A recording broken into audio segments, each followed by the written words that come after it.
নমস্কার বন্ধুরা, welcome to sports লাভার শুভ। তো আজকে আমরা কথা বলবো আইপিএলের কিছু আপডেট এবং কিছু ট্রেড আপডেট নিয়ে, যেগুলো খুব শীঘ্রই হয়তো ডান হতে চলেছে এবং আইপিএল অকশনে যাওয়ার আগে টিমগুলি হয়তো নিজের টিমকে আরেকটু শক্তিশালী করতে চাইবে।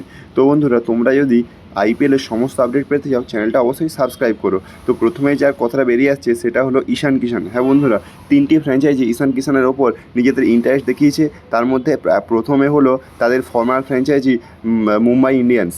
বন্ধুরা, টাইমস অফ ইন্ডিয়া থেকে এমনই রিপোর্ট করা হয়েছে যে মুম্বাই ইন্ডিয়ান্স ঈশান কিষানকে ফেরানোর জন্য এসআরএইচের সঙ্গে কথা বলেছে।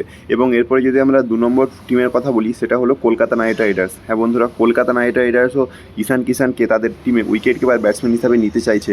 এবং 3 নম্বর যে টিম সেটা হলো রাজস্থান রয়্যালস। হ্যাঁ বন্ধুরা, এইবারের অকশনে মোটামুটি 100% শিওর যে সঞ্জু স্যামসনকে ছেড়ে দিতে চলেছে রাজস্থান রয়্যালস। তো তাদের উইকেট কিপার ব্যাটসম্যান হিসাবে তারা ঈশান কিষান নিতে চলেছে।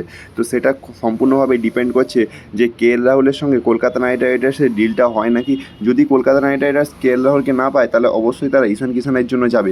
এবং ঈশান কিষানকে কলকাতাতে না এলে একমাত্র দিল্লি তবেই ছাড়বে রাহুলকে, যদি সেখানে সঞ্জু স্যামসন আসে। এবং তারপরে যদি আমরা তারপরে আপডেটের কথা বলি, সেটা হলো ওয়াশিংটন সুন্দরকে নিয়ে। হ্যাঁ বন্ধুরা, আপনারা তো জানেনই যে সিএসকে থেকে খুব শীঘ্রই রিটায়ারমেন্ট নিয়েছেন রবিচন্দ্রন অশ্বিন। তো তার জায়গাটায় পূরণ করার জন্য গুজরাট টাইটেন্সের কাছে আবেদন জানিয়েছে সিএসকে যে তাদের চাই ওয়াশিংটন সুন্দরকে, এবং সেটা সম্পূর্ণ ক্যাশ ডিলের মাধ্যমে।